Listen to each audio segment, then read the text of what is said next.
Hello दोस्तों, मेरा नाम सौरभ मौर्य है। केएनएम क्लासेस के यूट्यूब चैनल में आप सबका स्वागत है। आज हम आपको लिब्रे ऑफिस कैल्क में जो एग्जाम में मोस्ट इंपॉर्टेंट क्वेश्चन है जो हमारे पूछे जाते हैं, जब प्रोडक्ट कैसे निकालते हैं, मिनिमम कैसे निकालते हैं, मैक्सिमम कैसे निकालते हैं, काउंट और काउंटा फंक्शन क्या होता है, उन सब के बारे में डिस्कस करेंगे। ठीक है, आपकी स्क्रीन पर देखो सीट बनी हुई है, हमने सीट पहले से बना लिया था ताकि आपको जल्दी से एक्सप्लेन कर सके, क्योंकि सीट बनाने में टाइम लग जाता है। ठीक है, यहाँ पर देखो हमारा एक एक कॉलम दिया गया। मान लो इसमें अगर आपको टेबल एडजस्ट करनी हो, ठीक है, तो उसको सेलेक्ट कर लीजिएगा ऐसे। यहाँ पर आइएगा, यहाँ पे देखो बॉर्डर का ऑप्शन है, तो इस पर क्लिक कर लीजिएगा। देखो हमारा बॉर्डर यहाँ पे एडजस्ट हो चुका है, ठीक है ना। ऐसा करके आप बॉर्डर का एडजस्टमेंट कर सकते हो यहाँ पर, अगर करना चाहो तो। ठीक, इस तरह चलो, मैं एक छोटी नीचे वाली टेबल है, मैं इसको भी एडजस्ट कर लेता हूँ। यहाँ पर टेबल बना देता हूँ एक छोटी सी, ताकि इसी में ही कैलकुलेशन करके हम आपको दिखा देंगे। ठीक है, चलिए हम आते हैं, सीधे बात करते हैं मुद्दे की। हम लोग को मेन फंक्शन यहाँ पे हमको वर्क क्या कराने से, प्रोडक्ट निकालने से। ए हमारा एक कॉलम बना हुआ है, ठीक है। एक कॉलम में आपका 2 लिखा हुआ है, 5 है, 10, 15। हमने नंबर की एंट्री ऐसे नॉर्मली कर लिया, आप भी कोई भी एंट्री कर सकते हो। 8, 3, 6, 7 दिया गया है, 20, 15, 3, 8 दिया गया है, सब गुणा करना है। ठीक है, आपको प्रोडक्ट निकालना है। तो इसका जो फार्मूला होता है हम लोग को यूज करेंगे।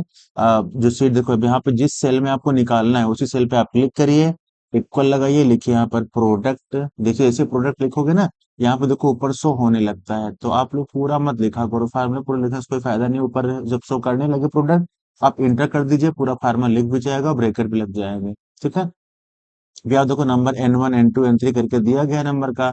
ये जो नंबर है ना, आप यहाँ पहली सेल से आइए, इसको माउस के साथ इसको कर लीजिए सेलेक्ट सी तक।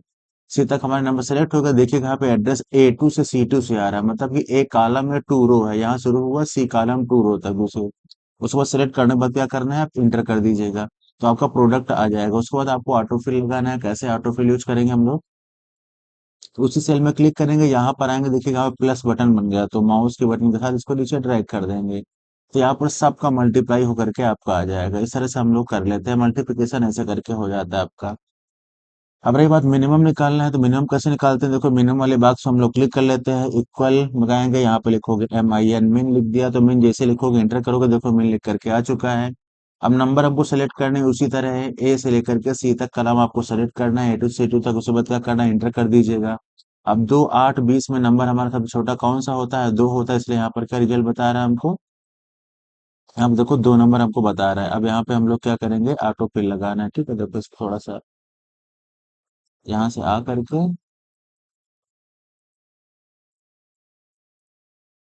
प्लस बटन पे क्लिक करना, नीचे ड्रैग कर देंगे, ऑटो फिल हमारा लग जाएगा। ठीक है ना। फिर यहाँ पर आपका मैक्सिमम पूछता है आपसे, तो यहाँ पे इक्वल लगाना है, लिखोगे यहाँ पर आप मैक्स, तो इंटर करोगे, फिर से वही नंबर आप कर लोगे सेलेक्ट, यहाँ तक सेलेक्ट करके इंटर कर लेते हैं। तो आपका देखो 2, 8, 20 में मैक्सिमम नंबर जो है देखो बता रहा है आपका। नीचे ऑटोफिल लगाएंगे, सबका डेटा निकल आएगा आपका इधर। देखो 15, 7, 8 में देखो आपका नंबर कौन सा बड़ा होता है, 15 होता है नंबर बड़ा आपका।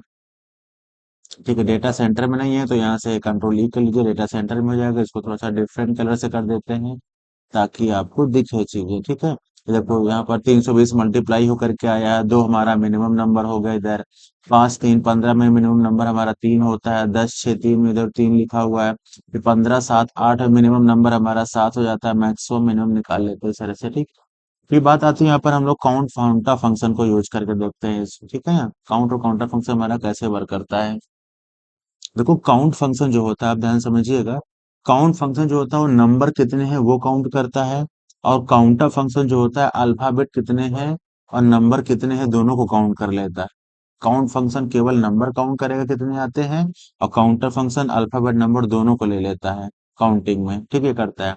चलो यहाँ पर एक लिखा हुआ है, इसमें हम अल्फाबेट डाल देते हैं, एक ए लिख देते हैं इस पर यहाँ सी लिख देते हैं हम लोग। यहाँ पर नंबर कोई डाल देते हैं, 6 डाल दिया, यहाँ पर 8 नंबर डाल दिया।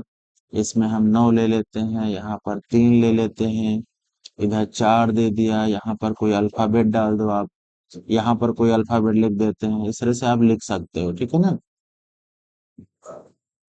जो भी आप देना चाहो इस तरह से हम लोग दे सकते हैं। अभी आपको हम चेक करके आपको दिखाएंगे, यहाँ पर जैसे एक 5 नंबर है लिख दिया, तो कहीं पर हमने अल्फाबेट लिखा है, कहीं पर हमने नंबर लिखा हुआ। अब काउंट फंक्शन हम लोग यूज करते हैं, तो इक्वल COUNT काउंट लिखा है, इंटर करेंगे, तो यहाँ देखो काउंट इफ लिख करके आ रहा है, लेकिन हमको फंक्शन यूज कौन सा करना है, काउंट का करना है, तो ये गलत हो रहा है, इसको हम लोग फिर से लिखेंगे। ठीक है, इस पर डबल क्लिक करके इसको हम लोग हटा लेंगे। इक्वल लिखना है, फिर से COUNT काउंट लिख लेना है। फिर शिफ्ट के साथ क्या करोगे, हम लोग ब्रेकेट लगा लेंगे। अगर आप फिर ना, अब इसे ब्रेकेट लगाने के बाद ये नंबर जो है ना, इनको कर लीजिए ऐसे करके सेलेक्ट, जेड तक सेलेक्ट कर लीजिएगा। फिर शिफ्ट के साथ क्या करना, ब्रेकेट क्लोज कर लीजिएगा। ठीक है, करना इंटर कर दीजिएगा। अब देखो यहाँ पे क्या लिख करके आ रहा है, 3 लिख करके आ रहा है। ठीक है, पहले इसको देखो हम ऑटो फिल लगाते हैं यहाँ पर। देखिएगा ऑटो फिल हमने सारे लगा दिया। अब ध्यान समझिएगा, यहाँ पर देखो, यहाँ पर एक्स में 1 लिखा है, वाई वाले कॉलम में 9 लिखा हुआ है, जीरो वाले में 8 लिखा है। तीनों में देखो नंबर है, तो इसलिए यहाँ पर देखो 3 बता रहा है, काउंट फंक्शन। वही देखो इसमें ए लिखा है, यहाँ पर 3 लिखा हुआ है, यहाँ पर 9 लिखा हुआ है। 3 और 9 दो नंबर से दो बता रहा है, अल्फाबेट को काउंट नहीं किया इसने। ठीक है ना, इसे देखो काउंटिंग कर रहा है, पर अल्फाबेट नहीं रहा। आप काउंटा दिखाते हैं यहाँ पर, COUNTA, काउंटा में लिख दिया, इंटर करिएगा। कभी कभी इंटर करने पे नहीं आता तो आप ब्रैकेट लगा के लिख लीजिएगा, तो सही रहता है तब भी। यहाँ तक सेलेक्ट कर लिया, इंटर किया है, देखो हमारे यहाँ पे 3 आ रहा है। फिर इसके बाद हम लोग इसको करेंगे, ऑटो फिल लगाते हैं। फिर देखिएगा सब में 3 3 आ रहा है। ठीक है ना, सब में क्या आ रहा है हमारा, 3 3 सब में आ रहा है। अब यहाँ पे आपको समझना है थोड़ा सा, 3 3 सब में आ तो रहा है। ठीक है, देखो यहाँ पर एक्स वाई जेड तीनों में नंबर है, 3 बता रहा है। काउंटा भी देखो 3 बता रहा है। फिर देखो एक्स वाई जेड में यहाँ पे ए है, 3 है, 9 है। काउंट फंक्शन 2 बता रहा है, जबकि काउंटा 3 बता रहा है। काउंटा 3 इसलिए बता रहा है कि नंबर को भी, अल्फाबेट को, दोनों को काउंट कर रहा है आपका ये। और काउंट फंक्शन केवल नंबर को काउंट कर रहा है, इसलिए अलग अलग आप करा।